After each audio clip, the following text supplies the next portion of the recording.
Hey everybody, my name is Josh, joshhallmusic.com. This is the Shavasana Kiddu YouTube channel, and today we're going to be continuing the lesson that I taught a couple weeks ago based on the C Major Chord Scale using strings 4, 3, and 2 with the root on the second string. Quick review, this is how that worked. We had C, D minor, E minor, F, G, A minor, B diminished, C, B diminished, A minor, G, F, E minor, D minor, C.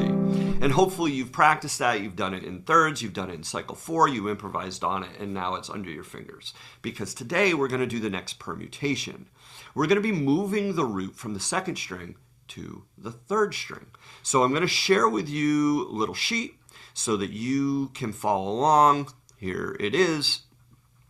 Take a screenshot of this because these are the shapes. What's cool about all of these is that you move the root, you learn 3 new shapes, 1 major shape, 1 minor shape, and 1 diminished shape, but you gain 7 chords, and that's pretty awesome.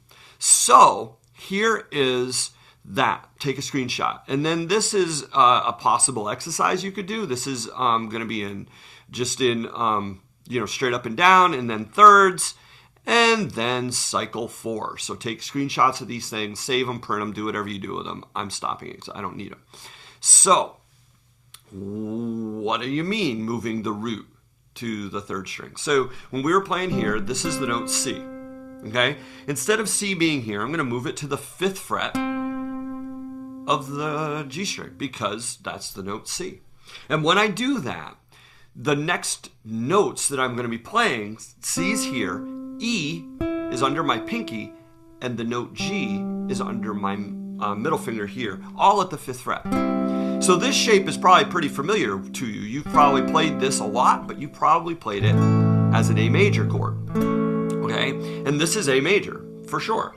That is C major, for sure. And the reason that it's a C major chord is because the physical notes I'm playing are C, E, and G. And when you put those 3 notes together, in whatever order you do them in, it is always C major.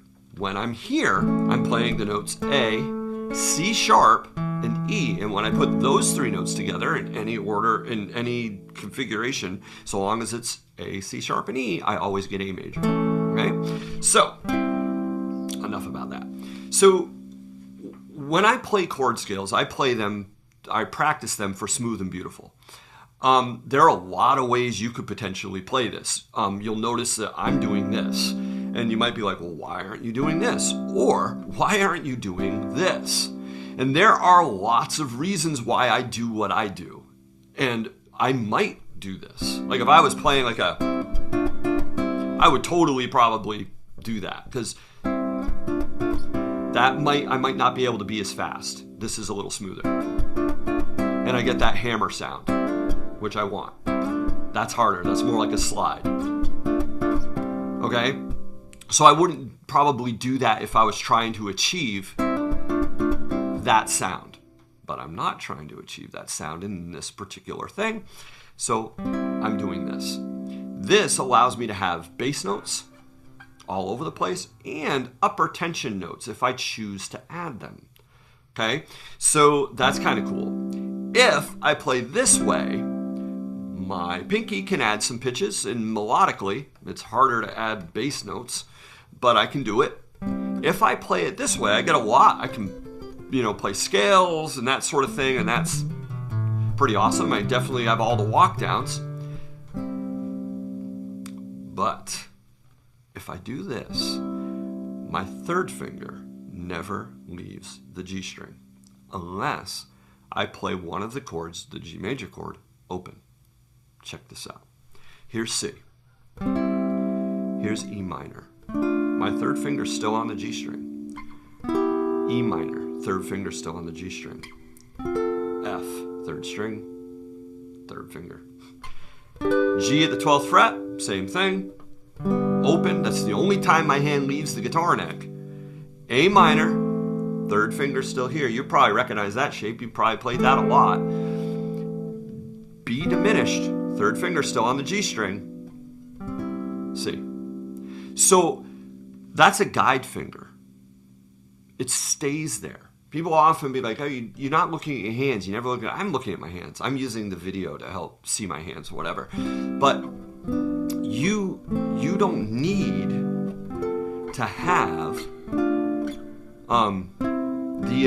you don't need to have that finger leave. And so that's pretty cool. So we just walked up and down. Let's do it again without me yapping. So we got C.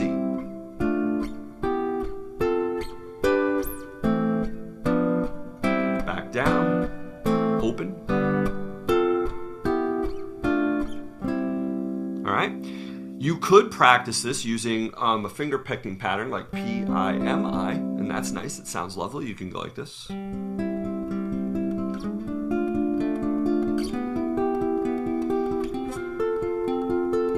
go open.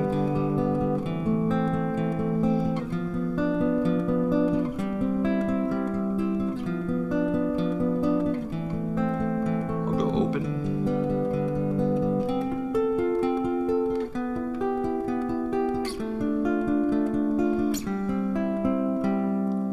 And that gives you a nice little practice to run up and down and use your little finger picking patterns, and that's a good thing to do.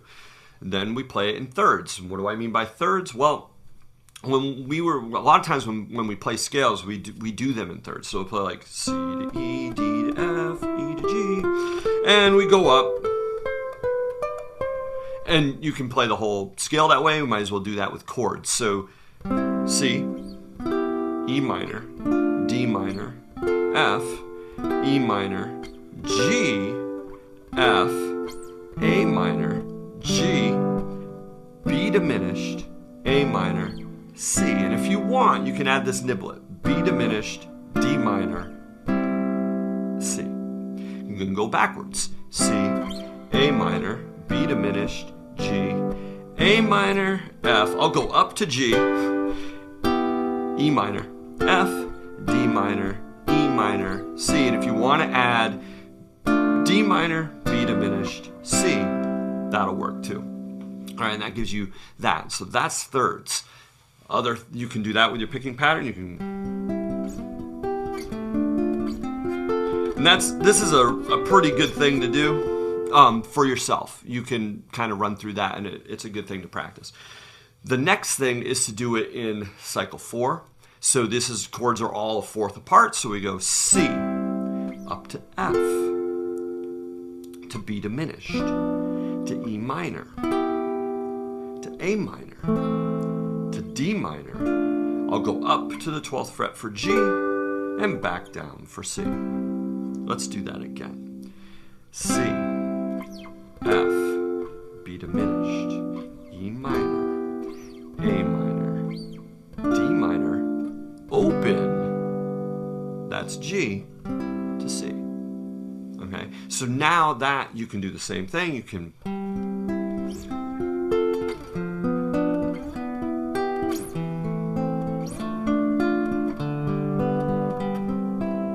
and that gives you a nice little practice of cycle 4 through the chord scales. And you hop around, it's really good for showing you where things are on the neck. The last step in the practice, of course, is to improvise over it. So I've got my iReal Pro set up for a little cycle 4 in the key of C major, 80 beats per minute, jazz long tunes. Here we go. I'm only going to play notes out of this chord scale in these orders. So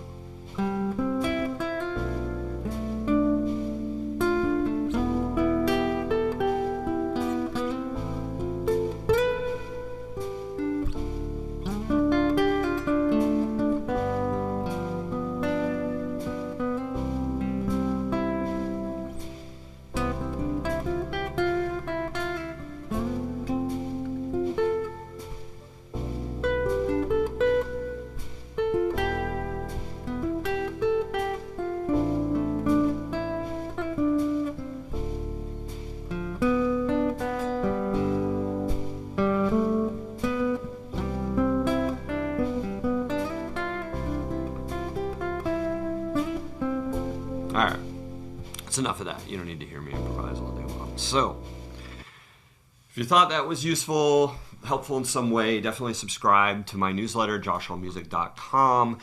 Like, comment, subscribe to this channel. I make videos periodically, and they're all kind of like this. So the other sort of news on the front here is I've released a solo guitar album, and it's called Inhale, Exhale, and it is on Bandcamp right now. I'll put a link in the description. And it'll be on the streaming services. Depending on when you watch this, it might already be on the streaming services. But it's a solo guitar album. So it's basically a compilation of a couple of years worth of recordings that I made during yoga and live music classes. So what I did is I took this guitar, ran it through the Tascam Model 12, and then it went out to the room, through speakers. But I was recording, and I took all of those recordings, and they all segue. So a lot of times I'll be playing something, and I'll be meditating or improvising until I get to a piece that I play, like a classical piece or something that I've arranged. And then when that piece is done, I will continue playing, but it'll also be a meditation. It'll be improvisational. And so the whole album is like that, and there's 22 tracks, and it all segues. So it pauses, but very infrequently, and it's like a kind of a nice wash of just, people tell me it's beautiful. So that's on Bandcamp, and the link's in the description. So I hope you enjoy it if you listen to it. Thanks for supporting me in one way or another, whether you subscribe to this, just watched, maybe commented, who knows. Bless you all. Have a great time. We'll see you later. Bye-bye.